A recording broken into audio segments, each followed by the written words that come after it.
what we're doing. So we've built this on Shindig, and we're currently at the spec level 0.7. We're leveraging existing LinkedIn RESTful APIs, which we've had for several months, that we're exposing through Shindig, and we're also looking to support RESTful server-to-server calls.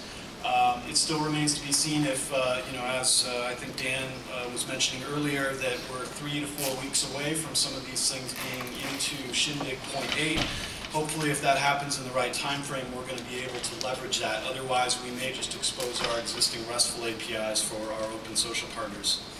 So we're looking to have a sandbox available for our partners at the end of Q2, and we're looking to do our public launch at the beginning or early Q3. And we've already got several key launch partners who've committed to date, and we're looking to expand that group. So in terms of our partners, we are currently selecting partners. In terms of the criteria, I mentioned that a little bit earlier. We're looking for productivity apps. We're looking for things that are going to help people extend their professional profiles, and we're going after targeted verticals as well. And so we're going to open up, and this reflects what some of the other containers have mentioned, is that we're looking to open this up to more and more developers and types of application over time as we build experience and the support infrastructure. I mean, you can imagine in terms of documentation and many other things that we're going to have to provide to people. And as far as, since there are a good number of developers here in the crowd today, if you are interested in trying to be part of this, please contact us right away at developers@linkedin.com, and we'll be interested in talking with you and hearing about the types of applications you're interested in developing. So in terms of what we're planning on providing, we're going to be providing home, profile, and canvas views, and that reflects, again, the standardization that's sort of starting to come together in the spec. We're going to give people access, we're going to give applications access to user profile and connection information.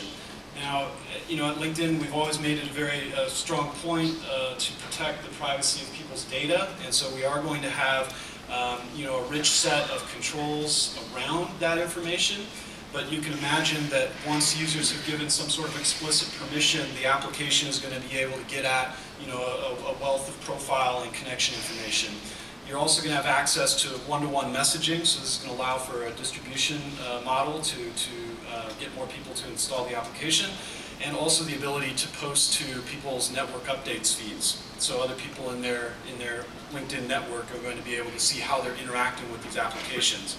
And then in terms of LinkedIn-specific extensions that we're making, we're exposing degree distance in the person object, which, as was announced earlier, is actually going to be part of the 0.8 spec. So that's something that we ahead of time decided to build, not knowing if that was necessarily going to become part of the spec. But I think that that's an important driver of value for users on LinkedIn, as well as the app developers. You're going to be able to build interesting features when you know the degree distance between any two members on LinkedIn.